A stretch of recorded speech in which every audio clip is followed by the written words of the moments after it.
नमस्कार। यो बहसमा म यहाँहरूलाई हार्दिक स्वागत गर्दछु। जीवराम भण्डारी। आज यहाँहरू सामने उपस्थित हुनुहुन्छ प्राध्यापक डाक्टर पुष्प अधिकारी। उहाँ त्रिभुवन विश्वविद्यालयका राजनीतिशास्त्रका प्राध्यापक हुनुहुन्छ, यस अर्थमा राजनीतिशास्त्री। आज म उहाँसँग समसामयिक विषय उठान गर्ने मेरो प्रयत्न रहनेछ। कयौँ अनुत्तरित प्रश्नहरू उहाँ मार्फत खोतल्ने। आज म समग्रमा यसो हेर्छु, नेपाली समाजमा किन असन्तुष्टि छ भन्ने पनि विषय उठ्छ।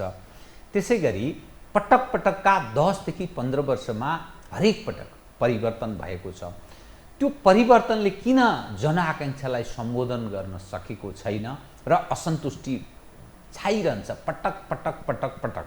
यी लगायत कयौँ विषय उठान गर्नेछु। सर्वप्रथम म उहाँलाई स्वागत गर्छु। सर, स्वागत छ कार्यक्रममा। धन्यवाद। अब म टेलिभिजनको दर्शकहरूलाई शुभ प्रभात। धन्यवाद। अब म सिधै कहाँबाट प्रवेश गरेँ भने प्रधानमन्त्री पुष्पकमल दाहाल युएनजिएको मिटिङ र त्यहीँबाट चीन भ्रमणमा जाने तयारीमा हुनुहुन्छ। जम्मै छ टोली। कतिपय मानिस के प्रश्न गर्छन् भने यति ठुलो टोली किन लानु जरुरी थियो? देशको यो आर्थिक अवस्था यस्तो गए गुज्रेको, यति कन्तबिजोगको अवस्था छ। यसो भन्छन्। तपाईको नजरमा, एउटा राजनीतिशास्त्रीको नजरमा नेपालका प्रधानमन्त्रीहरू, शासकहरू पटक पटक राष्ट्रसङ्घसम्म पुग्छन्। नतिजा के आयो भन्ने कतिपय जिज्ञासुहरू त्यो खोज्ने प्रयत्न गर्छन्, नतिजा पनि प्राप्त गर्दैनन्। यो जरुरी र यसको औचित्य के छ, सुनाइदिनुहोस् त। धन्यवाद जीवरामजी। कुरा कस्तो हुन्छ भन्नुहुन्छ भने हेर्नुहोस्, राष्ट्रको कुरा हेरिने हो भनेदेखि चाहिँ संयुक्त राष्ट्रसङ्घको यो साधारण सभामा प्रधानमन्त्री जानु भनेको देशको प्रतिनिधित्व गरेर जानु एउटा समसामयिक कुरा नै मान्नुपर्छ, सिद्धान्त त।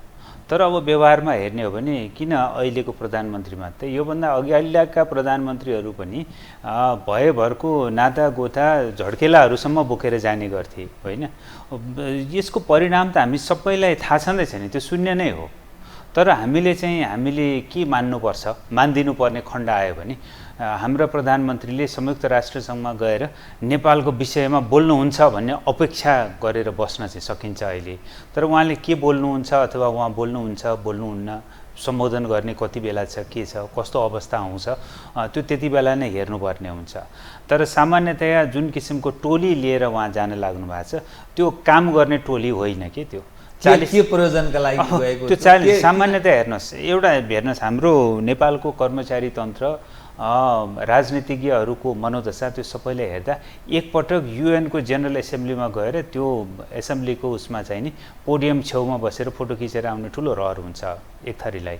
अर्का थरीलाई चाहिँ नि लत्ता भत्ताको कुरा पनि होला, भ्रमण दलमा भएका कतिपयका छोराछोरी उतै पढ्लान्, भेटघाट पनि होला, होइन? किनभने उच्च पदस्थ कर्मचारीहरूको त्यहाँ संलग्नता देखियो लिस्टमा। त्यो हुँदाखेरि चाहिँ नि केही गर्नु होला भन्ने त अहिले खासै केही गर्नुपर्ने चिजहरू छैनन्। सामान्यतया के भने अब यो क्लाइमेट चेन्जको बारेमा बढी फोकस हुने भनेर युएनको अहिलेको एजेन्डा छ।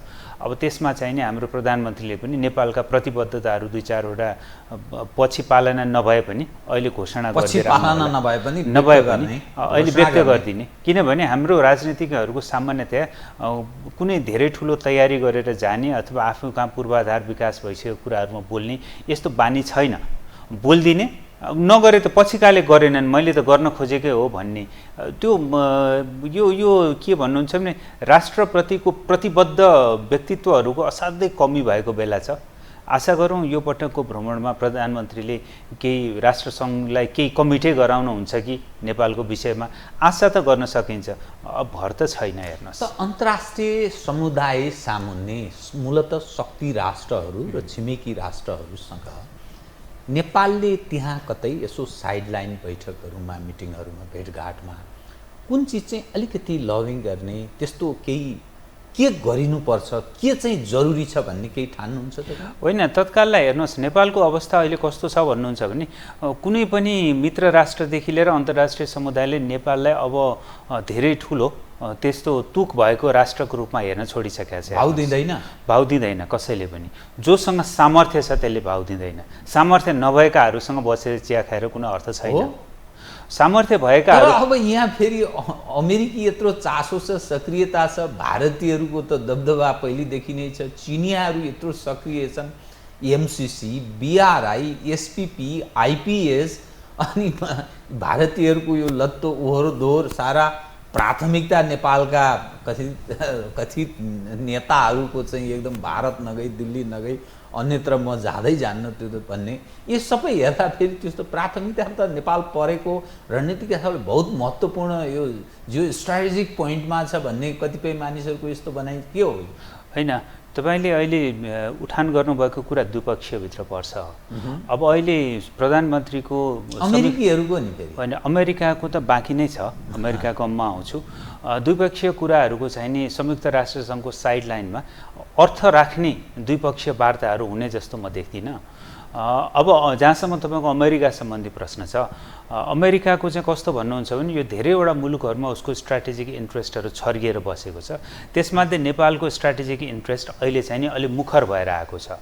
त्यसकारणले अमेरिकाको त सबै सम्पूर्ण म जहाँसम्म लाग्छ अमेरिकी अधिकारीहरूले त उहाँहरूलाई चाहिँ नि अँगालो मारेर एयरपोर्टबाटै लानुहुन्छ होला। किन भन्नुहुन्छ भने जुन कुरा चाहिँ नि धेरै ठुलो इन्टरनेसनल एक्सर्साइज गरेर नेपालमा चाहिँ नि यतिसम्म अवस्थामा अमेरिकाहरू आइपुग्नु पर्ने थियो, त्यो नेपालकै केही नेताहरूलाई खल्तीमा हालेको भरमा आइपुगे उनीहरू।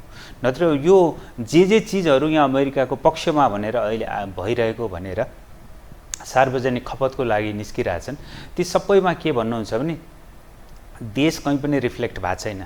त्यहाँ केही नेता, केही पार्टीका ठुला नेता, केही पार्टीका ठुला नेता, उहाँहरूमा मात्रै सीमित छ। यो देशले के पाउँछ भन्ने कुरा त अब हामी 35-36 वर्षदेखि देशले पायो भने छौँ होइन। अब त नेताहरू पनि अब कुरा होइन डेलिभरीमा होइन कि डेटामा कुरा गरौँ भन्ने नेताहरू जन्मिसके है। डेलिभरीमा होइन डेटामा, किनभने तथ्याङ्क वैज्ञानिक हुन्छ भन्नेमा हाम्रो दिमागभित्र छिराइएको छ नि। तथ्याङ्क कसरी जेनेरेट हुन्छ भन्ने कुरा त हामीलाई पढाइएको छैन। त्यसकारणले अब जसले तथ्याङ्क कसरी जेनेरेट हुन्छ भनेर पढाएको छैन त्यसले तथ्याङ्कलाई बडा वैज्ञानिक मान्छ। तपाईँले बडा एउटा यो अलिकति मुखरित भएरै बोलिदिनुहोस् त। यो यहाँ नेपालमा कार्यरत कैयौँ, मैले कथित भन्ने भाषा प्रयोग गरेँ है, कथित अर्थविदहरू, अर्थशास्त्रका हामी ज्ञाता हौँ भन्नेहरू, जसको संलग्नता म यसो नजिकबाट निहालिरहेछु, एडिबीसँग छ, वर्ल्ड ब्याङ्कसँग छ, आइएमएफसँग छ, या कैयौँ आइएनजिओहरूसँग संलग्न भएर अलिअलि गुजारा चलाइरहेका छन्। उनीहरू जो डेटा देखाइरहेका छन्, नेपालमा त्यो तहको बेरोजगारी छैन, कुपोषण पनि छैन, अवसर छ, भयानक भइरहेको छ, यो सारा दुनियाँ देखाउँछन्। विगतको 2 वर्षको डेटा हेर्दा श्रम गर्नका लागि विदेशिनीको लर्को कुरा त 14 लाख लगभग विगतको 2 वर्षको मैले डेटालाई नै बेस बनाएर भने त्यो चाहिँ देखिएको अन्तर्राष्ट्रिय विमानस्थलमा देखिएको डेटा हो। त्यो 14 लाखको लर्को गएको छ युवा युवतीहरू। यहाँका यी कथित स्वनामधन्य अर्थविदहरू बहुत राम्रो भइरहेछ, असाध्य राम्रो भइरहेछ। यो कसरी हुन्छ बुझाइदिनुहोस् त आम नेपालीलाई। होइन, सामान्यतया हेर्नुहोस्, हुन त म अर्थशास्त्रको विद्यार्थी न तर एउटा राजनीतिशास्त्री आधारभूत रूपमा अर्थशास्त्र बुझ्छु। सामान्यतया के भन्नुहुन्छ भने यसमा यो विदेशमा म चाहिँ शिक्षा मात्रै भन्दिनँ, शिक्षा लिएर आउनेहरू पनि छन् जसले नेपालको हितमै काम गरिरहेछन्, तर बिचराहरू विदेशमै पढेका भए पनि पाखा लागिरहेछन्। किन लागिरहेछन् भने ती नेपालको हितमा काम गर्न खोज्छन्। अब अर्का एकछरी शिक्षाको नाममा दीक्षा मात्रै बोकेर आउनेहरू छन्। त्यो दीक्षा कस्तो भन्नुहुन्छ भने कसरी नेपाललाई कमजोरभन्दा कमजोर बनाउने र विदेशीहरूको हितमा नेपालको सम्पूर्ण चिजलाई जनसाधनदेखि लिएर स्रोत साधनसम्म सम्पूर्णलाई कसरी प्रयोग गरेर उनीहरूको हितमा प्रयोग गर्न सकिन्छ भनेर लामो समयदेखि लगानी गरेर बसिरहेका विदेशीहरू यहाँ छन्, विदेशी सङ्घ संस्थाहरू। तिनले कसलाई प्रयोग गरेको छ? तिनले आफ्नो मुलुकमा दीक्षा लिएर फर्केकाहरूलाई, शिक्षा लिएकाहरूले त के भने आफ्नो मातृभूमिको माया हुन्छ शिक्षा लिएको। त्यो कुलङ्गारलाई के फाइदा छ बताउनुहोस् त। यो धरती रहेन भने तिनका सन्तानको अभिगत के हुन्छ धरती नरहँदा त्यो गुजारा कति बाँच्छ? 90, 100, त्यसपछि त जाने घाटमा हो। उसको भौतिक शरीर अवसान समाप्त हुन्छ। के लाभ हुन्छ र ऊ गद्दारी गर्छ? तपाईँले जुन कुराहरू भन्नुभयो त्यो पूर्वीय दर्शन हो। पूर्वीय दर्शनले भन्ने नै त्यही हो। त्यसकारणले पूर्वीयहरू बढी संयमित हुन्छन्। पश्चिमा मुलुकहरूमा दीक्षा लिएर आएकाहरूको चाहिँ के हुन्छ भने आजै खाउँ बाँच्ने भने आज हो, भोलि कसले देखाएको छ र भन्ने जुन यो मेटेरियलिस्टिक भन्छ नि, भौतिकवादीहरूबाट दीक्षित भएका आएकाहरूले त नेपालको माटो पनि बेच्न सकिने हो भनेदेखि ट्रकका ट्रक प्लेनमै हालेर बेच्न लान्छन्। भौतिकवादीहरू त्यसरी सोच्छन्। किन भन्नुहुन्छ भने सामान्यतया के भन्नुहुन्छ भने एकदमै सजिलो कुरा छ। यहाँबाट 2-4 वर्षको लागि छात्रवृत्तिमा जालान् अथवा कसैको मोलाइजा गरेर चाहिँ नि उनका पुच्छर समातेर जालान्, 2-4 वर्ष पढ्ने भनेर जान्छन् होइन। तिनले त्यहाँ के जान्दछन् भने यो 5 औँला जोडेर भात खानु, हातले भात खानु भनेको चाहिँ नि असभ्य पारा हो। त्यसकारणले चम्चा र काँटाले खानुपर्छ। चम्चा कुन हातले समात्ने, काँटा कुन हातले समात्ने भन्ने कुरा उनले त्यहाँ सिक्छन् होइन, सिक्छन्। यहाँ चाहिँ नि ढिँडो खान गाह्रो भएको त्यहाँ चाहिँ नि कर्नफ्लेक्स खान सिकेर आउँछन् होइन। हो, तिनलाई चाहिँ के हुन्छ भने नि संसारमा जीवन भनेकै यही हो भन्ने यो 4 वर्षमा बुझेर आउँछन् तिनले यहाँको के भने 32-35 वर्ष अथवा 30 वर्षको उमेरसम्म यहाँ चाहिँ नि खोले फाँडो खाएर हुर्केकाहरू पनि त्यहाँ त्यो 4 वर्षमा चाहिँ नि सम्पूर्ण खोले फाँडोको स्वाद बिर्सिसकेका हुन्छन्। त्यो बिर्सेको भनेको अर्थ यो साङ्केतिक छ। त्यो बिर्सेको भनेको आफ्नो माटोलाई बिर्सेर आउँछन् तिनीहरूले माटोलाई बिर्सिएर आएपछि के हुन्छ भन्नुहुन्छ भने यो माटोसँग उनीहरूको कुनै सरोकारै रहँदैन नि। यो कसको बारेमा भनिरहेको छु म? जो विदेशमा गएर शिक्षाको नाममा दीक्षा मात्रै बोकेर आउँछन् तिनको बारेमा भनिरहेको छु। शिक्षा लिनेहरू पनि थुप्रै छन् तर ती पाखा लगाइएका छन्। किनभने तिनले त देशको हितमा बोल्छन् नि, तिनलाई पाखा लगाइन्छ। किन? यसको नेक्सस छ एउटा। त्यो नेक्सस कस्तो भन्नुहुन्छ भने यहाँ जस्ता किसिमका हामीले राजनीतिज्ञहरू उत्पादन गऱ्यौँ अथवा उत्पादन भएर आए अथवा अन्तबाट ल्याइए, राजनीतिज्ञ बनाइए, तिनले के हेर्छन् भन्छन् तिनको नेक्सस चाहिँ नि त्यो दीक्षितहरूसँग ठ्याक्कै मिल्छ। त जब रामले रावणलाई मारे त्यो नाभिमा, तत्पश्चात त्यो मर्ने बेलामा रावणले भन्छन् मैले बहुत खालका घाती देखेको थिएँ, तर कुल घाती पहिलो पटक म तँलाई देख्दैछु, विभीषणलाई देखाएर भन्छ। त त्यो स्थिति हो त्यो त हेर्नुहोस्, त्यति बेलै त त्यस्ता कुल घातीहरू हुँदाखेरि राष्ट्र ध्वस्त हुँदो रहेछ भने अहिले त त्यसको आधुनिक रूपहरू आइसक्यो र विभिन्न चरणका विभिन्न चेहरामा आइसक्यो। पहिला त एउटा विभीषण थियो, विभीषणको पछि लाग्ने त 3-4 जना मात्रै थिए नि, उसकै घरमा काम गर्ने उसका सल्लाहकारहरू मात्रै। राम कहाँ गए हुन् नि, विभीषण एक्लै त गएको होइन हो। अहिले चाहिँ नि कस्तो भने त्यसको फौजै बनिसक्यो त्यो विभीषणहरूको, बुझ्नु भएन? विभीषणहरूको फौजै बनिसक्यो। विभीषणको पनि केही ठाउँमा त विभीषणले आत्मआलोचना गरेको रामायणमा पनि देखिन्छ नि, तर अहिलेका यी आधुनिक विभीषणहरूले आत्मआलोचना गर्दैनन्। हेर्नुहोस् त के को नाममा के अरे प्रजातन्त्र भनुन्जेलसम्म त ठिकै थियो, लोकतन्त्र भनेदेखि गणतन्त्रको यो 15-16 वर्ष 17 वर्षको अवधिमा आउँदाखेरि हेर्नुहोस् त देशको दुर्गति कस्तो भयो। गौरव गर्छन् त, गौरव उनले गर्छन्, तर भोलि रुने दिन त आउँदैछ नि। को रुन्छ? अहिले किन? अहिलेका भौतिकवादीहरू त होइन, यस्तो हुन्छ, मरेपछि के नै के भन्छ नि त्यस्तो। जहिले पनि जेबरामजी कुरा के हुन्छ भन्नुहुन्छ भने असत्यको तत्त्व सानो हुन्छ, त्यो छिटो बलेको देखिन्छ, तर सत्य स्थिर हुन्छ र त्यो डगमगाउँदैन। असत्यले केही समय अगाडि बढायो। त्यो किन मैले भनेको भन्नुहुन्छ भने जुन किसिमले यहाँ विभिन्न थरीका क्रान्तिहरू भए, क्रान्तिका नाममा जे जति वितण्डाहरू यहाँ भए, तिनले पाउनुपर्ने भनेको उनको उत्कट अभिलाषा जे थियो त्यो त हासिल गरिसके। अब मात्रै ती सबैको दाउ के छ भने त्यहाँ कसरी टिकेर बस्न सकिन्छ भन्नेमा मात्रै दाउ छ। त्यसैमा हो विदेशीले सबैलाई बार्गेनिङ गरेर लडाइराख्यो। तर त्यो अवधि त अब जाँदैन नि, किनभने अमेरिकाले जे उपलब्ध गर्नुपर्ने थियो उपलब्ध गरिसक्यो। भारतसँग हाम्रो राम्रो सम्बन्ध छैन, चीनसँग राम्रो सम्बन्ध छैन। अब कसरी देश अगाडि बढ्छ त? एउटा 1.5 लाखको स्थितिमा त अहिले पुगिसकेको छ नि देश। भारत र अमेरिका बीच सम्बन्ध राम्रो छैन र भारत र अमेरिका बीच हेर्नुहोस्, यी दुईटा एउटा ठुलो अर्थतन्त्र, एउटा ठुलो उदाउँदो अर्थतन्त्र। जो बाइडेन दिल्लीमा छन्, G20 जारी छ, सी जिनपिङ गएका छैनन्, त्यो किन गएनन् होला भन्ने चासो पनि छ, अर्थात् त्यसको महत्त्व घट्यो कि G20 को भन्ने रूपमा पनि हेरिन्छ।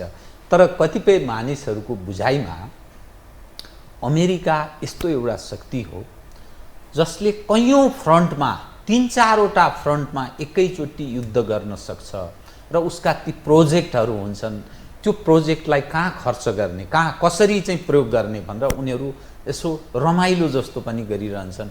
त्यसकारण अमेरिकीहरूका लागि भने त त्यो जादु जस्तो हो, लड्ने भिड्ने, अफगानिस्तानमा आए दोस्त बनाए फर्किदिउँ अब भन्यो सकियो, त्यहीँ नासियो। कैयौँ गल्फ कन्ट्रीहरूमा उनीहरू त्यो प्र्याक्टिस गरिरहेका छन्, मध्यपूर्वमा यी सबै यस्ता कुरा गरिन्छ। अब हेर्नुहोस्, तपाईँले भन्नुभएको कुरा हिजोको दिनलाई सही थियो, अमेरिकाले एकैपटक धेरै फ्रन्टमा युद्ध लड्न सक्थ्यो। अहिलेको अमेरिकाले सक्दैन, अहिलेको अमेरिकाले सक्दैन। किन सक्दैन भन्नुहुन्छ भने हामीलाई पब्लिक कन्जम्सनको लागि जुन किसिमको डेटाहरू अमेरिकाले फिड गरिरहेछ त्यो डेटामा सत्यता छैन। किनभने त्यो भ्रम किन हो भन्नुहुन्छ भने त्यसलाई तथ्याङ्क भनिँदैन कि त्यो मिथ्याङ्क हो, त्यो मिथ्या अङ्क मात्रै हो त्यो। किन भन्नुहुन्छ भने अमेरिका एक किसिमले भन्ने हो भने अर्थतन्त्रको गति हेर्ने हो अर्थतन्त्रको भनेदेखि अमेरिका साह्रै दयनीय स्थितिमा पुगिसकेको छ।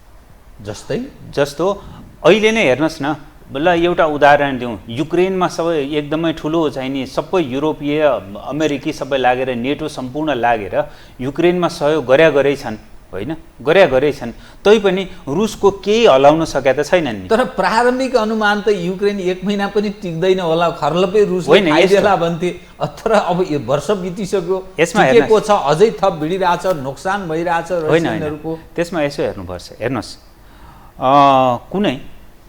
कुनै बाख्राले बाघसँग कति समयसम्म लड्न सक्छ? बाख्रा भन्दा त बाघ जति नै बलियो बाख्रो भए पनि बाघ त बलियै हुन्छ, तर बाघको डिस्क्रिप्सनमा भर पर्छ त्यो बाख्रालाई कति जेलसम्म जिउन दिइराख्ने र उफ्रिन दिइराख्ने भन्ने कुरा। रुस र युक्रेनको यही नै हो। रुसले साँच्चै नै युक्रेनमाथि आक्रमण गर्यो भने युक्रेन टिक्दैन, तर रुसले यो सबै एकदमै ठुलो आक्रमण नगर्नुको कारण के छ भन्नुहुन्छ भने युक्रेन त रुसीहरूको लागि पनि सिभिलाइजेसनको क्रेडल हो नि, होइन? सभ्यताको उद्गम धेरै जसो रुसीहरूको लागि त सभ्यताको उद्गम त युक्रेन हो।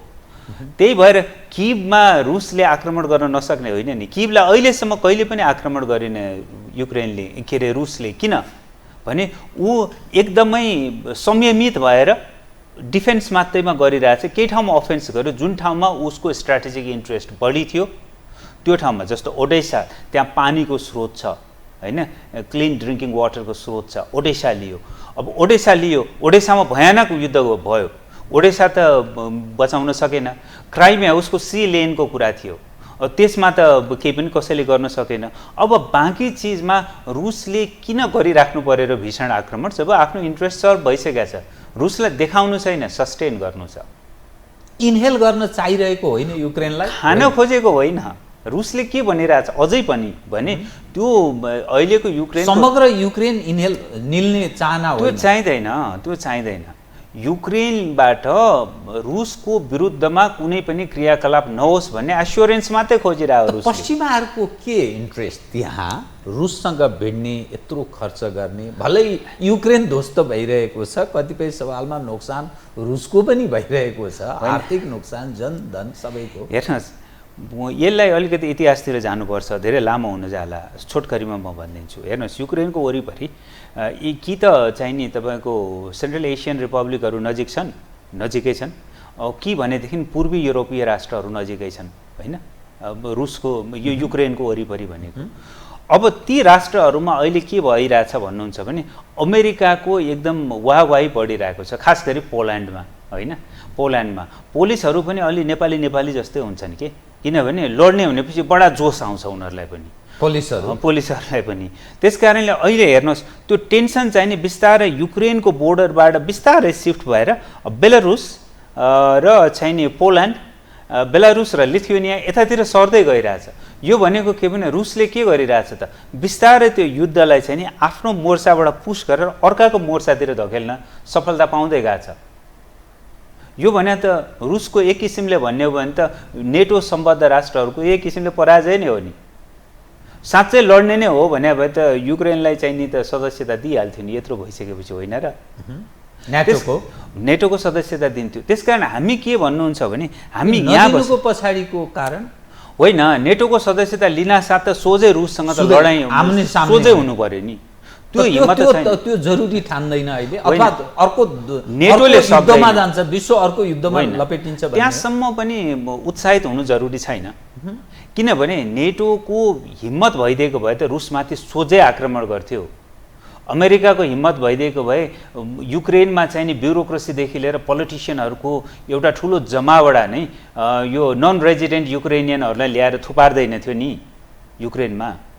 त्यसको युक्रेनको लामो इतिहास छ कि यहाँसम्म पुग्नमा। यहाँसम्म पुग्दाखेरि चाहिँ रुससँग किन त्यति घृणा गर्छन् युक्रेनीहरू भन्ने कुराको लामो इतिहास छ। त्यतातिर नजाउँ, हाम्रो विषय विश्व के एक ध्रुवबाट दुई ध्रुव वा बहुध्रुवमा प्रवेश गर्दैछ, जसमा हाम्रो चासो बढी भनेको चीन, भारत, अमेरिका र अहिलेको यो जारी रुस युक्रेन युद्ध, जसको मर्का नेपाल जस्तो देशलाई पनि परेको छ भनिन्छ। यो समग्रमा हेर्दा के त संसार अलिकति समस्याग्रस्त अवस्थातर्फ गुज्रन थालेको हो? हेर्नुहोस्, निश्चितै रूपमा संसार एक ध्रुवबाट बहुध्रुवमा जान लागेको निश्चित नै हो। एउटा ध्रुवको नेतृत्व अमेरिका गरिरहेको छ भने अर्को ध्रुवको नेतृत्व कसले? बहुध्रुव भनेको के भन्नुहुन्छ भने हिजो सोभियत सङ्घ हुँदासम्म दुई ध्रुवीय थियो, एउटा सोभियत ब्लक थियो, अर्को अमेरिकाभित्र एउटा। अब अहिले जम्मा एउटा ध्रुव छ, अमेरिका मात्रै। तर जति बेला अमेरिका एउटा ध्रुवमा थियो त्यति बेला चीन त्यति शक्तिशाली थिएन। चिनियाहरू शक्तिशाली छन् अहिले शक्तिशाली निश्चितै रूपमा छन् नि। किन भन्नुहुन्छ भने 1990मा सोभियत युनियन, 91 भन्नुहोस् न, सोभियत युनियन कम्प्लिटली कलाप्स भएको होइन। त्योभन्दा यता आउँदाखेरि हामी 20-25 वर्ष त आयौँ नि होइन, करिब अहिले 2023 भयो, 23 वर्ष यही भयो, 33 वर्ष भयो नि। यो 33 वर्षको अवधिमा चीनको ग्रोथ प्याटर्न चाहिँ नि एक्सपोनेन्सियल उसमा भएको छ कि रेटमा भएको छ होइन।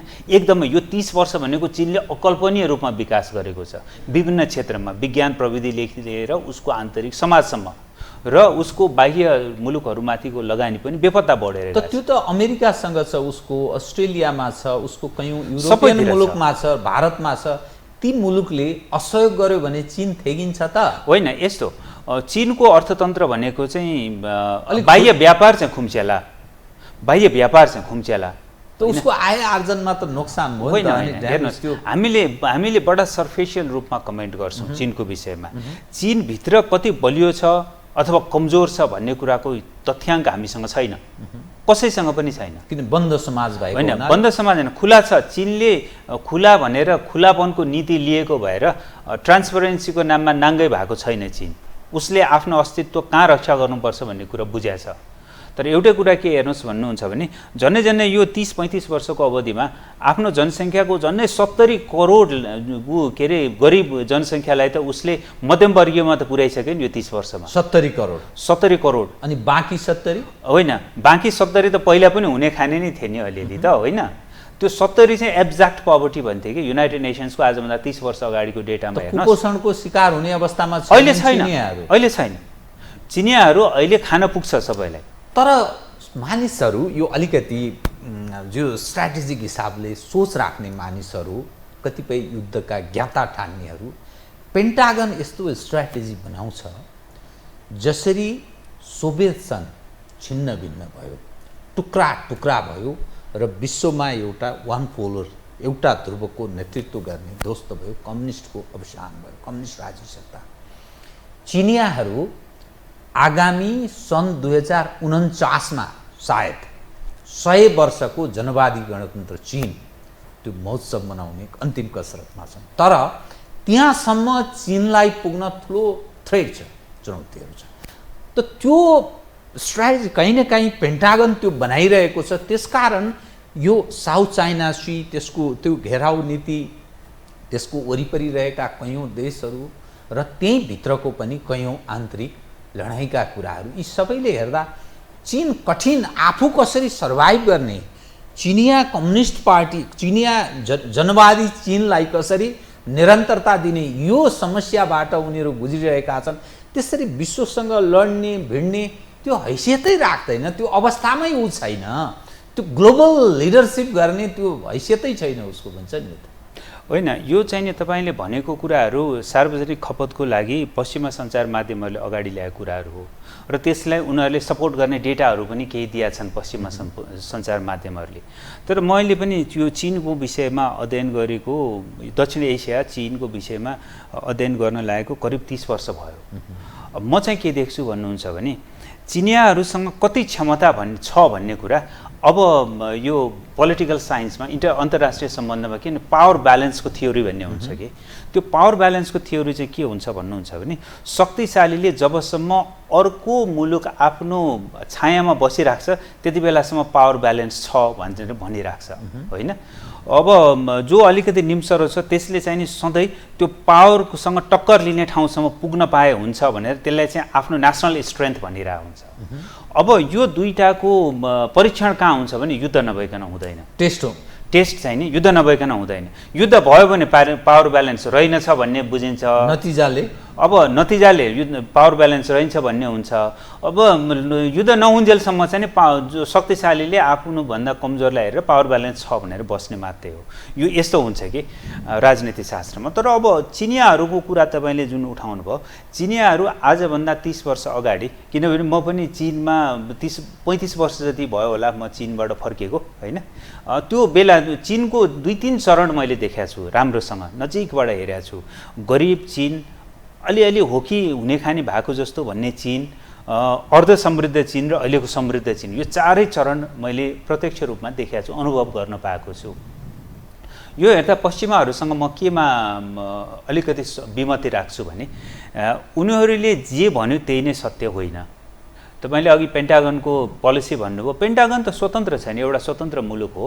उसले आफू बलियो हुनलाई जस्तोसुकै पोलिसी पनि बनाउन सक्छ र सफल हुने ठाउँमा प्रयोग गर्न सक्छ।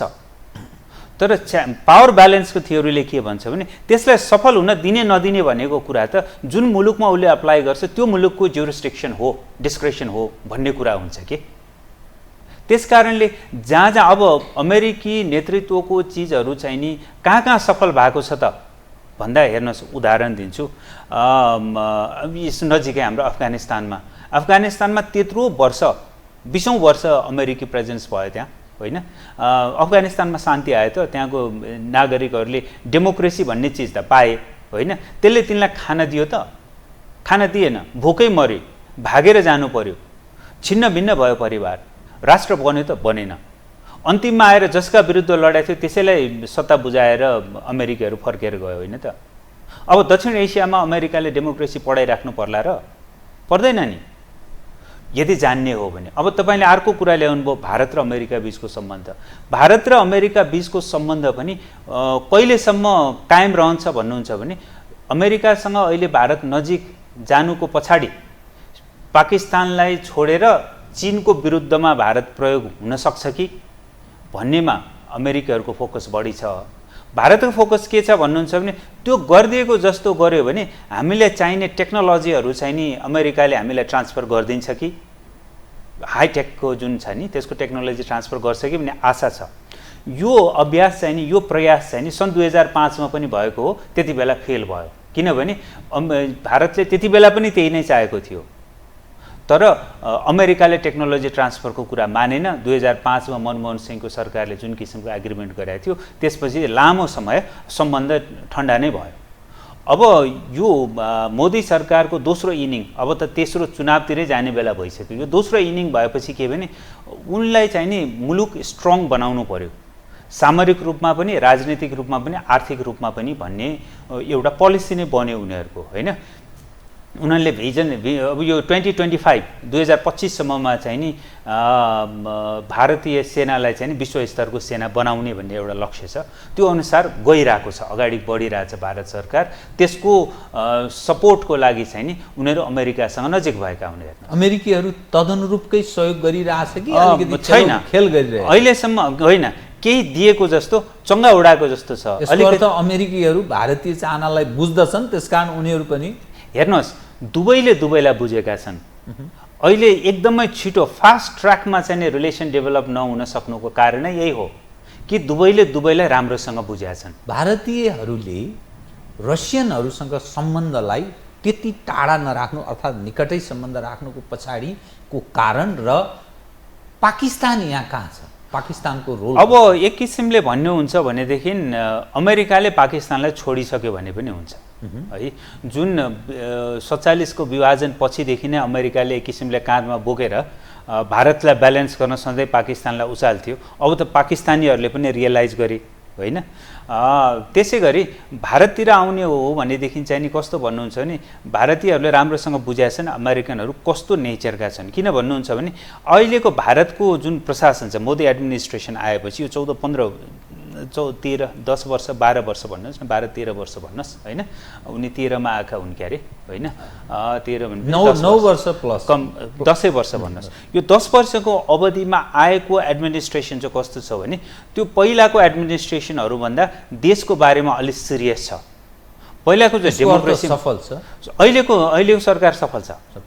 अब किन भन्नुहुन्छ भने उसले पिपललाई दिएको डेलिभरीले पिपल सन्तुष्ट हुँदै गएको छ।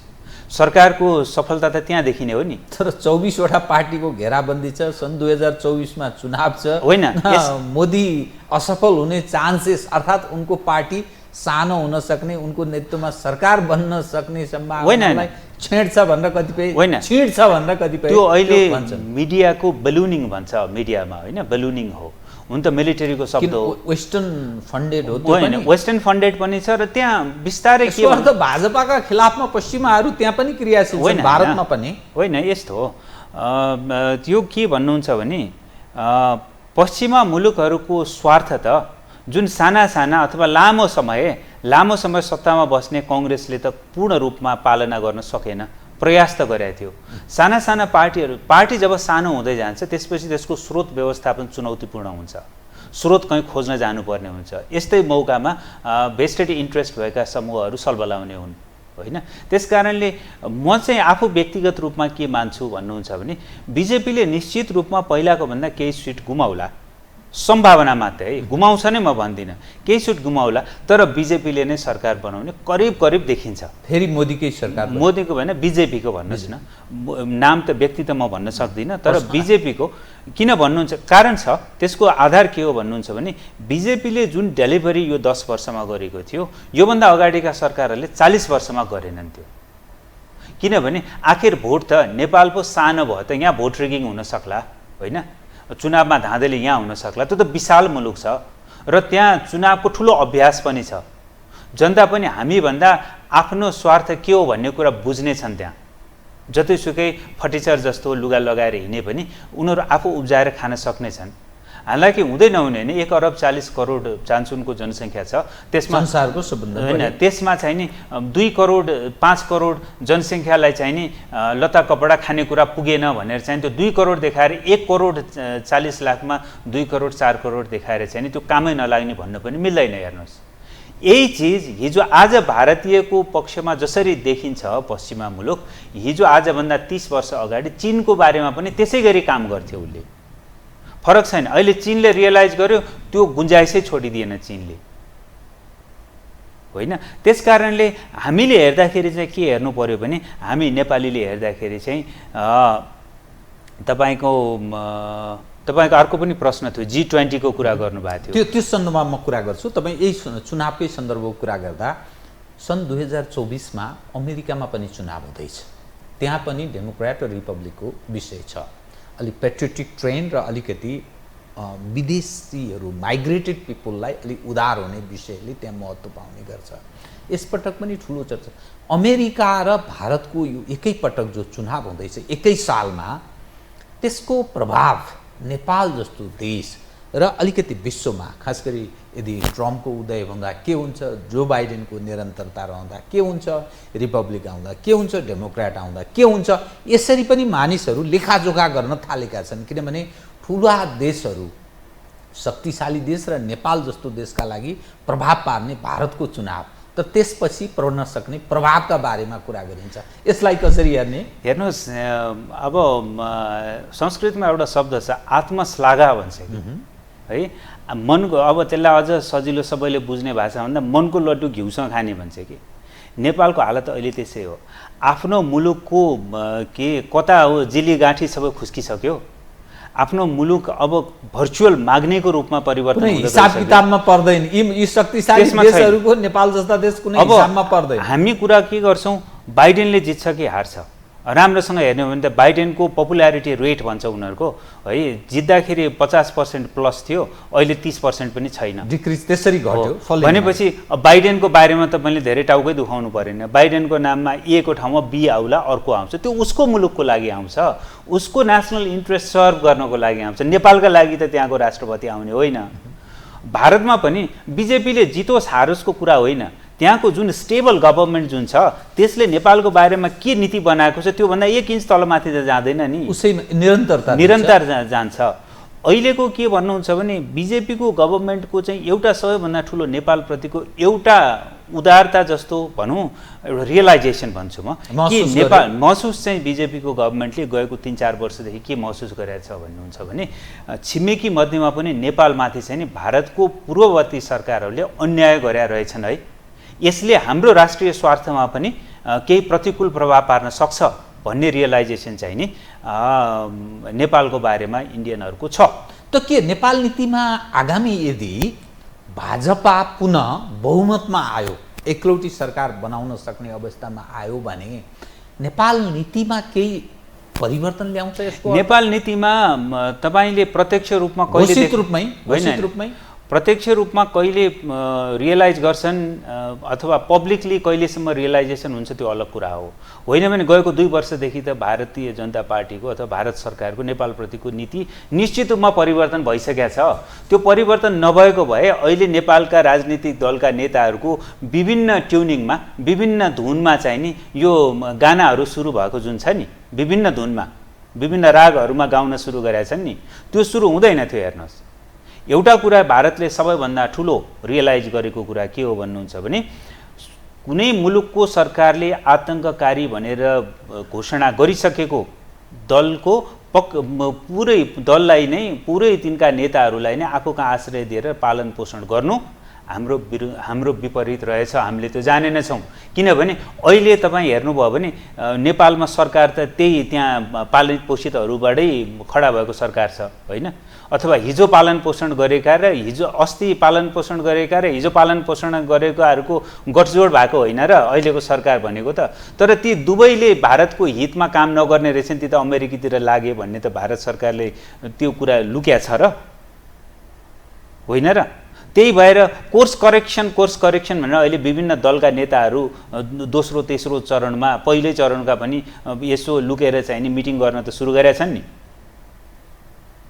नेपालमा पश्चिमाहरूको इन्ट्रेस्टमा उनीहरूको सर्भ गरिरहेका छन् भन्ने कि चिनियाहरूको छैन।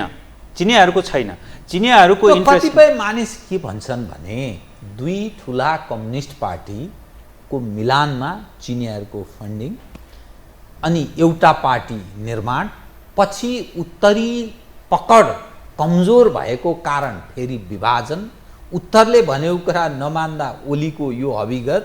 कतिपय त भन्छन् अब केपी ओली रहेसम्म यो देशको प्रधानमन्त्री, उनको भौतिक शरीरले चाहिँ प्रधानमन्त्री ग्रहण गर्न सक्दैन, त्यसका कारण उत्तर पनि खुसी छैन, दक्षिण पनि खुसी छैन। अब अरू कारणले नेपालमा प्रधानमन्त्री हुन आन्तरिक कारणले सम्भव हुने कुरै छैन, यसोसम्म भन्छन् कि त्यसकारण बिआरआईको जुन कार्यान्वयनमा अहिले क्राइसिस छ त्यो सर्भ गर्ने हिसाबले जे जति प्रतिबद्धता जनाउनुपर्छ प्रचण्डजीको चीन भ्रमणमा सबै गरिदिनेछन् र चिनियाहरूसँग केही नाका खोल्नका लागि र केही अनुदान बढाइदिनका लागि साष्टाङ्ग प्रणाम पनि गर्नेछन् भन्छन् नि त। अब यसो हेर्नुहोस्, तपाईँको प्रश्नलाई म एकपछि अर्को गरी जवाब दिन्छु, त्यसपछि म G20 मा पनि जान्छु। सबैभन्दा पहिला चीन र भारतको कुरा नै गरौँ होइन। भारतसँग अहिले तपाईँहरूलाई पनि थाहा छ कुनै पनि राजनीतिक दलहरूको भारतीय नेतृत्ववर्गसँग अथवा नेतृत्वसँग सहज किसिमको सम्बन्ध छैन, पार्टीको पनि छैन, व्यक्तिहरूको पनि छैन। कारण के त? कारण के भने पहिला राष्ट्र, एउटा ठुलो राष्ट्रले सानो राष्ट्रलाई हेर्ने दृष्टिकोणमा हेर्नुपर्छ। दुवै मुलुकले अलिकति भारतले विगतमा होच्याएको जस्तो, अहिले पनि होच्याएकै जस्तो व्यवहार गर्छ नेपालीलाई। त्यो चाहिँ कसलाई? नेताहरूलाई। आम नेपाली नागरिकहरूलाई भारतीयहरू, आम भारतीयले होच्याउँदैनन्। उनीहरूमा नेपालप्रति ठुलो प्रेम छ, आदर भाव राख्छन्। नेताहरूको कारणले बिग्रिया हो। हिन्दूको होइन, यो सबै रेटोरिकल कुराहरू, हिन्दूको होइन। आम भारतीय नागरिक र धेरैजसो अहिले चाहिँ बिजेपीको धेरैजसो नेताहरूको चाहिँ नि नेपालप्रति ठुलो सद्भाव छ। हिन्दूको कारणले हो एउटा कुरा त निश्चित रूपमै हो। र अर्को कुरा के भने एउटा सरल किसिमको जीवनशैली जिउने, ठुलो एम्बिसन नभएको यस्तो हेरेर गर्छन्। र राम्रो हिन्दू हुन्, आफ्नो गरेर खान्छन्, सोझा छन्। आम भारतीयमा भएको दृष्टिकोण यही हो। अब भारतीयहरूले के गर्ने त, गरे के त भन्नुहुन्छ भने लामो समय कांग्रेस पार्टीको सरकार र कांग्रेस र उसका भातृ विभिन्न सङ्गठनहरूको, भातृ भने आफ्नै होइन कि विभिन्न दलहरू, साना साना दलहरू मिलाएर कांग्रेसले लामो समय शासन गर्यो नि। त्यो बेला चाहिँ कस्तो भयो भने मेन्टालिटी भारतीयको कस्तो भयो भने हिजो नेपाल चाहिँ नि एक किसिमले नेपालको सरकार चाहिँ नि अङ्ग्रेजहरूसँग नतमस्तक थियो। आज पनि यिनीहरू आखिर उनीहरूको त केही चेन्ज भएको छैन भने मसँग पनि अथवा हामीसँग पनि नतमस्तक हुनु पर्छ भन्ने मानसिकताबाट गएको हो, चलेको हो। अब बिजेपीको सरकार आएपछि पनि लामो समय त त्यस्तै नै विचार आयो। तर के भने त्यहाँ एउटा हिन्दुत्वले एउटा काम गर्यो कि यिनीहरू जेसुकै भए पनि विधर्मी चाहिँ होइनन् है। केही नेताहरू अधर्मी भए पनि आम नेपाली जनता विधर्मी चाहिँ होइनन् भन्ने कुरा त भारतीयहरूले रियलाइज गरे होइन, सरकारमा बसेकाहरूले। त्यसकारण उनीहरू विभिन्न एक किसिमले के भने तिमीहरूले गलत गर्यौ, बाटो गलत चुनेर हिँड्नु हुँदैन भन्ने कुरा त बारम्बार अहिलेका नेताहरूले यो भाषण त हरेक भ्रमणमा जाँदाखेरि चाहिँ त सुनेरै आउँछन् नि। त्यो मात्रै प्रभु मलाई यो दिनु पर्यो भनेर चाहिँ नि माग्न जान्छन्, उताबाट भाषण के आउँछ, तिमीहरू गलत बाटो कसरी हिँडिरहेछौ, बाटो सही गर्ने कमिट गर भन्ने कुरा त सबै नेताहरूले सुनिसकेका छन् नि। तर सर एउटा बताइदिनुहोस् त, जस्तो काङ्ग्रेसको नेतृत्व बिजेपी हेडक्वार्टर जान्छ, प्रधानमन्त्री पुष्पकमल दाहाल क्रान्तिकारी भन्छन् नि आफूलाई होइन, माओवादी, यो बिचरा माओको बेइज्जत हो। त्यो धर्म भनेको अफिम हो, बोकाको टाउको देखाएर खसीको कुकुरको मासु बेच्ने अखडा हाउस संसद भन्ने व्यक्ति भारतमा गएर त्यो गेरु वस्त्र धारण गरेर आए, चन्दन लगाए, नेपालमा आए, पशुपतिनाथ दौरा सुरुवाल कोट टोपी पनि लगाए। त हर इन्ट्रेस्ट मुर्रा पनि आयो, हर इन्ट्रेस्ट सर्भ गर्न तयारै छन्। काङ्ग्रेस तयार छ, कम्युनिस्ट हौ भन्ने सबै तयार छन्। त भारतीयहरूलाई के चाहिन्छ? त अरूले त भारतीयहरूको त्यो तहमा इन्ट्रेस्ट सर्भ गर्न सक्दैन। कोशी गएकै छ, गण्डक गएकै छ, महाकाली गएकै छ, बाँकी भएका नदी नाला सबै गएकै छन्। अब के चाहियो? उनीहरू के चाहन्छन्? यो नेपाल पकेटमा रहिरहोस्, हामीले लाए हरायो काम गरोस्, अ काइन्ड अफ, अब त्यो भाषा मैले प्रयोग गर्न अलिक मन लागेन, त्यो राख्छ नि त्यस्तै टाइपको। त त्यस्तो सर्भ गरिरहेछ त उनीहरू किन अप्सन खोज्छन्, किन विकल्प खोज्छन्? कसरी त्यो भन्नुभयो? हेर्नुहोस्, तपाईँले भन्नुभयो क्रान्तिकारीहरू सबै प्रायले चाहिँ नि संसद भनेको बोकाको टाउको राखेर कुकुरको मासु बेच्ने थलो हो भने, धर्मलाई पनि अफिम ठान्ने। सुन्दाखेरि त एकछिनलाई यो पपुलिस्ट भन्छ कि जनताको कानमा चाहिँ तुरुन्तै पुग्ने, ठ्याक्कै बुझ्ने होइन, त्यसमा चाहिँ हो कि क्या हो भने जस्तो गराउने किसिमको कुरा भन्नलाई त ठिक भयो।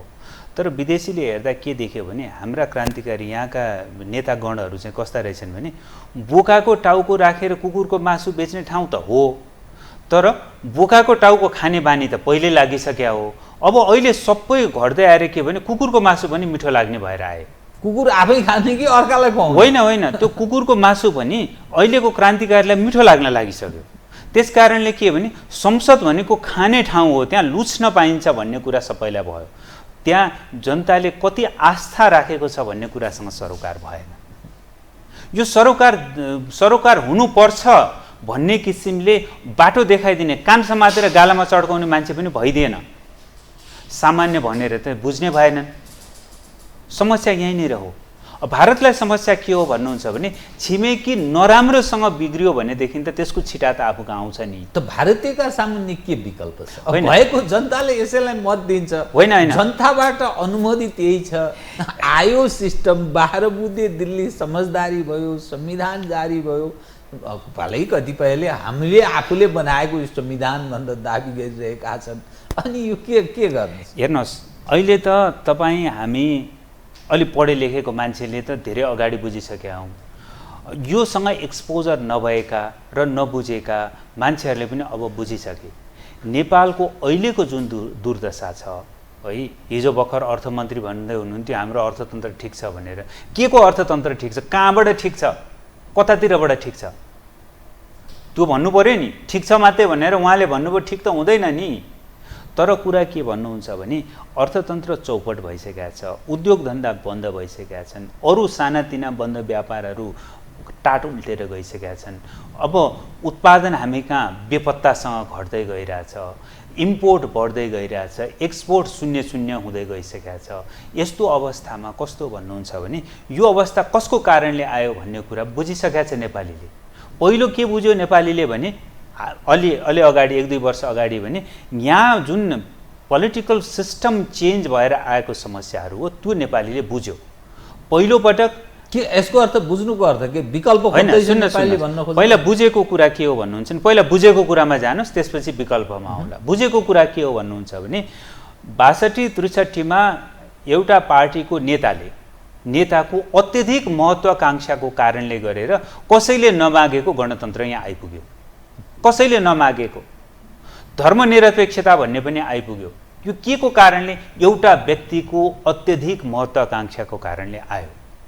गौरव गरिरहेछ कसरी एउटा व्यक्ति माओवादी यो हाम्रो एजेन्डा भन्छ, कांग्रेसको नेतृत्व अहिलेकै पनि त्यो पुरानो सकिएको नेतृत्व होइन, अहिलेकै नेतृत्व पनि गौरव गरिरहेछ। खड्ग ओलीजी गौरव गरिरहेछन्। यो त भयानक ठुलो उपलब्धि हो।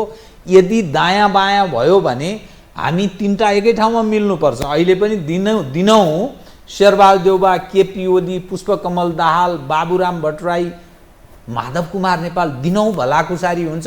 यदि यो सिस्टममाथि चुनौती आयो भने त हामी एकै पार्टी हुने हो। त्यसै हाम्रो दूरी छँदै छैन। कहिले मिल्छौँ, कहिले कुन बेला। अहिले पनि एमाले र काङ्ग्रेस मिलेर खानुपर्छ अर्को आयो भने भन्ने खालको कुरा गरिरहेको। त्यसको कारण छ। अब पहिलो कहाँ चुक्यौँ भन्ने कुरा आम नागरिकले तपाईँले जे प्रश्न गर्नुभयो त्यो प्रश्नहरू त म आम नागरिकले जवाफ दिन सक्ने कुरा भएन। त्यो पार्टीका सम्बन्धित नेताहरूले नै के गर्नुभएको यो भनेर सोद्धा भन्नुपर्ने कुराहरू हो। तर उहाँहरू भन्नुहुन्न अलग हो। अब त्यसपछि दोस्रो सबैभन्दा ठुलो कहाँनिर हामी चुक्यौँ भन्ने कुरा आम नेपालीले बुझ्यो भने यो संविधान भन्ने जुन कुरा आयो त्यसमा त्यति बेलाको प्रधानमन्त्रीको निरीहताले गरेर यो संविधान आयो भन्ने पनि अब सबैले बुझिसक्यो। यो दुईटै चिजले हामीलाई राम्रो गरेन भन्ने पनि नेपालीले बुझिसक्यो। अब नेपाली के भन्छ, आम नेपाली के भन्छ भने तिमीहरू राजनीतिक मूलधारका भन्ने राजनीतिक दलहरूले त हामीलाई नराम्रोसँग छकाएछौ नि, लुटेछौ नि तिमीहरूले भन्छ। त्यो मैले भने होइन, त्यो रिजल्टले देखाएको। अस्तिको चुनावमा मूल राजनीतिक धारभन्दा बाहिर जुन किसिमको भोट 32-33% भोट आयो त्यसले देखाउँछ त्यसलाई।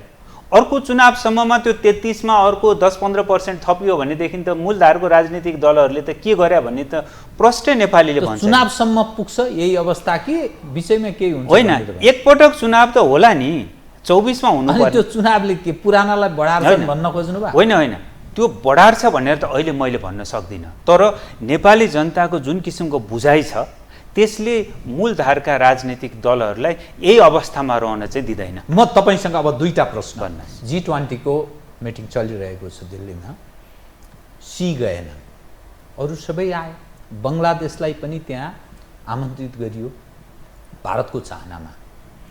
पाकिस्तान त्यहाँ इन्भल्भ हुने कुरा भएन, अर्थात् उनीहरूको त बोलचालै गर्दछ। त यस्तो अवस्थामा त्यो सी नजानुको अर्थ के एक्लिएन? चीन एक्लिएको होइन। एउटा कुरा के तपाईँलाई बताउँ भने G20 को मिटिङमा हिजो एउटा सहमति भयो सबै नेताहरू बिचमा, एउटा ड्राफ्ट डेक्लरेसनमा सहमति भयो। त्यसलाई डेक्लरेसन आउनुलाई चाहिँ नि निकै सफलता भनेर भारतीय मिडियाहरूले भनिरहेछन्।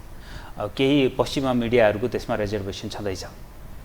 यो सफलता भन्नुको पछाडि योभन्दा अगाडि मिनिस्टरियल मिटिङ भएको थियो इन्डोनेसियामा हैन, त्यसमा चाहिँ नि मिनिस्टरियल मिटिङमा चाहिँ नि यस्तो जोइन्ट डिक्लेरेसन आउन सकेन, त्यहाँ विवाद भयो, त्यो आउन सकेन, एकमत हुन सकेन।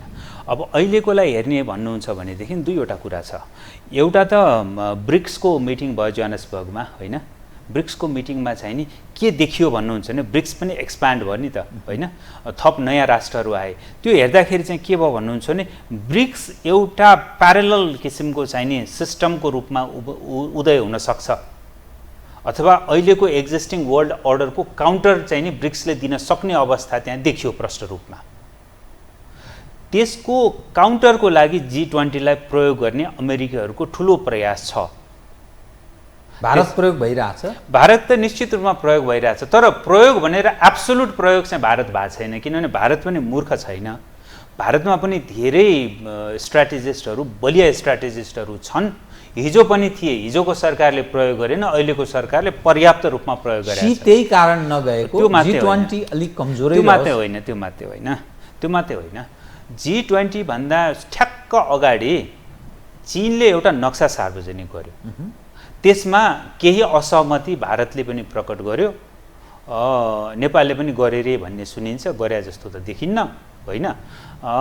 तर जुन असहमति भयो त्यसको बिचमा चाहिँ के भने असहमति भइसकेपछिको कुरा के हुन्छ भन्नुहुन्छ भने त्यस्तो ठाउँमा जानलाई ठुलो राष्ट्रहरू चाहिँ नि आफ्नो असहमति दर्ता गराउन पनि जाँदैनन्। तर सी जिनपिङ मात्रै नगए हुन्, उनको प्रधानमन्त्री त गए नि। अब पश्चिमाहरूको भनाइ चाहिँ प्रधानमन्त्रीको पावरै छैन। चीनको संविधानले धेरै जति पावर दिएको छ त्यो त एक्सर्साइज गर्छ नि होइन। अब तर पश्चिमाले जो भने त्यो त हाजिर त हुँदैन नि। रुसी राष्ट्रपति पनि आएनन्। अहिले रुस र भारतको पनि त्यति सहज सम्बन्ध छैन, किनभने अहिले भारत अमेरिकातिर धेरै लम्किरहेको देखिन्छ। त्यसकारण यसले के भन्नुहुन्छ भने तर योभन्दा बाहिर ब्रिक्समा चाहिँ नि भारत पनि छ, तर चीन र रुस दुइटै छन्। यसको अर्थ के भयो भन्नुहुन्छ भने ब्रिक्सको वेटेज चाहिँ नि बढी भयो। अब यतापट्टि पश्चिमाहरूले भारतसँग कति लिन सक्छन् त्यो अनुसारको यसको वेट निर्धारण हुन्छ है। भारतले विश्व नेता हुँ, विश्व गुरु हुँ जति भने पनि गुरु हुँ भन्नु एउटा कुरा हो, अरूले मान्नु अर्को कुरा हो। त ब्रिक्स चाहिँ बलियो, ब्रिक्स बलियो हुन्छ, ब्रिक्स बलियो छ। अन्ततोगत्वा के अहिले नै बलियो छ, किन भन्नुहुन्छ विश्वको बलिया अर्थतन्त्रहरूमध्येको अधिकांश त्यहीँ पुगिसके। अब म तपाईसँग हाम्रो सरकारको एक मात्रै प्रश्न कार्यक्रमको ठिक अन्त्यमा, प्रधानमन्त्री पुष्पकमल दाहालको चीन भ्रमण तपाईले भने झैं नेपाल र चीन बीच पनि केही प्रश्न त छन्, जस्तै नक्सा जारी गरिदियो, हाम्रो चुच्चे नक्सालाई देखाएन, यी प्रश्न छन्। लिपुलेख हुँदै चीन र भारत बीच हस्ताक्षर भएको आवत जावतको त्यो बाइपासको हस्ताक्षर भएको विगतको इतिहास छ र कयौं सवालहरू, जस्तै एउटा शक्तिशाली देश छ उत्तरमा चीन, दक्षिणमा भारत छ, हामी बीचमा छौँ। भारत धेरै उदार देखिन्छ, हामी सब चीज आवत जावत गर्न सक्छौँ, तर चीनले कयौं समयमा नाकाबन्दी सरह भूमिका निर्वाह गरेको छ। चाहे तातो पानी बन्दको कुरा होस्, रसुवा गढीकै कयौं समयमा बन्द, अरू नाकाहरू कहिले खुल्छन् कहिले खुल्दैनन्, यी सब तमाम विषय छन्। पुष्पकमल दाहालबाट केही आश गर्न सकिन्छ? बिआरआईको कुरा छ, चिनियाहरूको धेरै ऋणहरू बढेको छ नेपालमा, जस्तै पोखरा अन्तर्राष्ट्रिय विमानस्थल 30 अरबभन्दा बढी ऋण छ, जहाज उड्ने स्थिति छैन, कन्तबिजोग छ, प्लेनहरूको त्यो चिनियाहरूले दिएको प्लेन घाम तापेर बसेको छ 500 वर्षदेखि, 5वटा प्लेन घाम तापेर बसेको छ, त्यो ऋणमै छ। कयौं करप्सनका कुराहरू छन्, यी सबै विषय लगायत कयौं अनुदानका कुराहरू, यी सब चीज कुरा छन्। यो कसरी अघि बढ्छ? के प्रस्ताव गर्नुपर्छ प्रधानमन्त्रीका तर्फबाट? हेर्नुहोस् जीवरामजी, तपाईँको प्रश्न बडा अनौठो छ।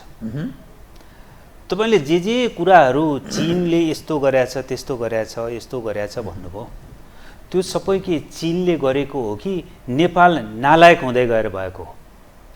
चीनप्रतिको नाका चीनले बन्द गरे हो र चीनले चाहिँ एकपछि अर्को खोल्दै गइरहेछ। अब तपाईँ त्यहीँबाट तिब्बत विरोधी ऊ के अरे एक्टिभिजम चाहिँ नि त्यहीँबाट पास गर्न खोज्नुहुन्छ भने चीनले बन्द गर्दैन? गर्छ निश्चित रूपमा, आफ्नो सुरक्षा उसलाई प्यारो हुन्छ। तर नेपालले पनि त असल छिमेकीको एउटा उदाहरण त दिनु पर्यो नि।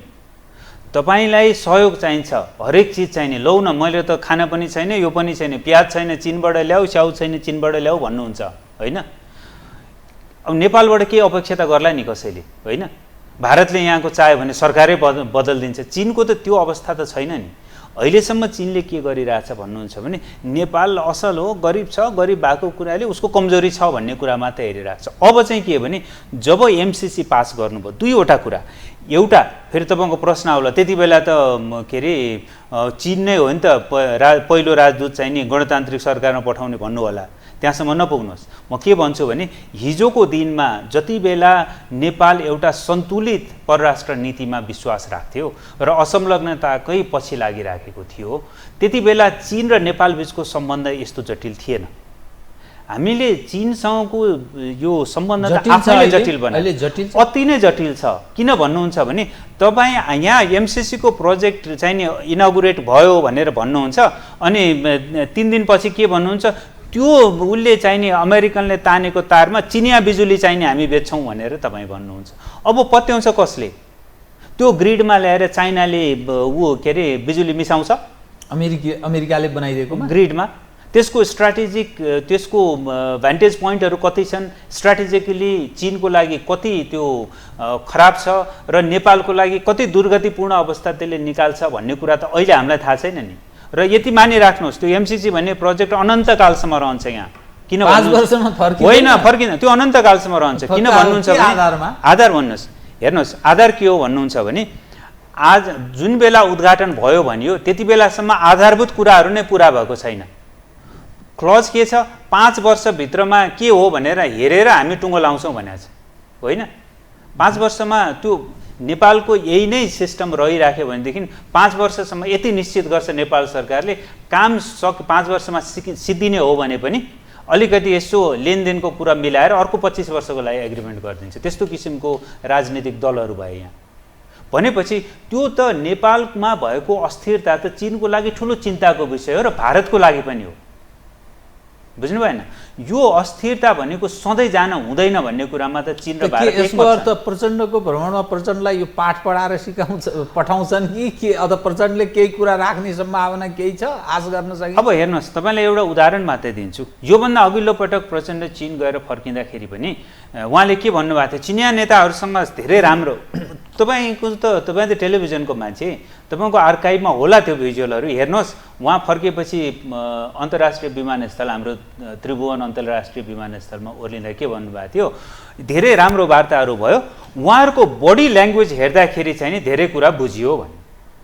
अब बडी ल्याङ्ग्वेज त्यति बेला त बडी ल्याङ्ग्वेज बुझेर फर्किनु पर्ने थियो, अलि ठिकै मात्रै सम्बन्ध भइरहेको बेलामा भने त अहिले त सम्बन्ध खराब अवस्थामा छ। त्यो बेलामा अब के ल्याङ्ग्वेज हेरेर फर्किनुहुन्छ त्यो त उहाँहरूको कुरा हो। यत्रा कम्युनिस्ट, म कार्यक्रममा आधा मिनट मात्रै मसँग समय भएन है, यत्रा कम्युनिस्ट पोलिटिकल पार्टीका नेताहरू शक्तिशाली, तिनका ओहो दोहोरो लत्ता चीनमा मात्रै चलेको छ। उनका शाखा सन्तान, खास गरी नेपालका कम्युनिस्टका शाखा सन्तान सबै त्यहाँ स्कलरसिपमा पढ्छन्। यति राम्रो सम्बन्ध कायम गरेको छ, सम्बन्ध बिग्रिया छ भन्नुहुन्छ तपाईँ? नेपाली जनलाई मात्रै असहयोग चीनले गरेको जस्तो देखिन्छ। सारा बन्द छ तर अरू सवाल उपर जो शक्तिशाली छन्, जो अलिकति स्ट्राटेजिक हिसाबले यसो बुझ्ने मानिस छन्, अर्थपूर्ण मानिस छन्, तिनलाई त सहयोग गरेको छ। दुईटा कुरा, एउटा कुरा तपाईँको जुन बुझाइ छ नेपाली यो नेताका सबै चाहिँ नि पार्टीका मान्छेहरू चीनमा चाहिँ नि पढ्न ओर्न स्कलरसिप अनेक थरी भन्नुहुन्छ। यति कुरा मान्नुहोस्, तपाईँ कम्पेयर पनि गर्नुहोस्, डेटा पाउनुहुन्छ भने अमेरिका चीनमा पढ्न जाने अथवा चीनमा व्यवसाय गर्ने अथवा चीनमा आश्रित भएर जाने कम्युनिस्ट नेताका छोराछोरीहरू भन्दा अमेरिकामा बसेर पढ्ने, त्यहाँको स्कलरसिप लिने र त्यहीँ बन्द व्यापार गरेर बस्ने कम्युनिस्ट नेताका शाखा सन्तानहरू बढी छन्, अमेरिकामा बढी छन्। नम्बर 1। नम्बर 2, अर्को कुरा भन्नुभयो आवत जावत भयानक भइरहेको, भात खान कसैले बोलाउँदैमा त्यहाँ हस्ताक्षर केही हुन्छ अथवा अन्डरस्ट्यान्डिङ हुन्छ भन्ने हुँदैन ठुलो र सानो मुलुकको हकमा। तपाईँ म बिचमा त होला होइन, तैपनि अब तपाईँसँग मेरो धेरै चिज लिनु छ भने म के भन्छु नि, बोलाइहाल्यो मान्छे त गतिलो होइन, तैपनि जाउँ के भन्छ भनेर जान्छु। अब के हेर्नु पर्यो भनेदेखि तपाईँले बोलाउँदा त्यसलाई एकचोटि भात खुवाएर कृत बनाएर पठाउनु पर्यो भनेर बोलाउने हो। अन्यथा के भएको छ भन्नुहोस् त। ल एउटा मात्रै हिजोको कुरा भनिदिन्छु। एउटा कम्युनिस्ट पार्टीको डेलिगेसन गएर हिजो कुनै एउटा राज्यमा त्यहाँको राज्य सरकारको प्रमुख, राज्य सरकार शङ्कर पोखरेलको नेतृत्वमा गएको टोलीलाई इङ्गित होइन, कुनै एउटा टोली उसले गएर के भन्यो भने मेरो चाहिँ नि पार्टीको फलानु नेताको फलानु नाममा चाहिँ नि यो चाहिँ नि बनाइदिनु पर्यो तपाईँले भनेर गयो। त्यो के पार्टीको त्यो लेभलमा भन्ने कुराहरू हो र? अब के चिनिया सरकारलाई चाहिँ के पार्टीले पार्टी टु पार्टी फन्डिङ गर भनेको थियो? हस् कार्यक्रममा आइदिनु भयो, धन्यवाद छ है त्यहाँ। धन्यवाद। आदरणीय दर्शकवृन्द, उहाँ हुनुहुन्थ्यो प्राध्यापक डाक्टर पुष्प अधिकारी, राजनीति शास्त्रका प्राध्यापक, त्रिभुवन विश्वविद्यालयमा प्राध्यापन गर्नुहुन्छ। समसामयिक विषय केन्द्रित गरिएको संवाद। म सहित मेरो सम्पूर्ण युनिटलाई कार्यक्रमबाट बिदा दिनुहोस्। यो हो टेलिभिजन, हेर्दै रहनुहोला। नमस्कार।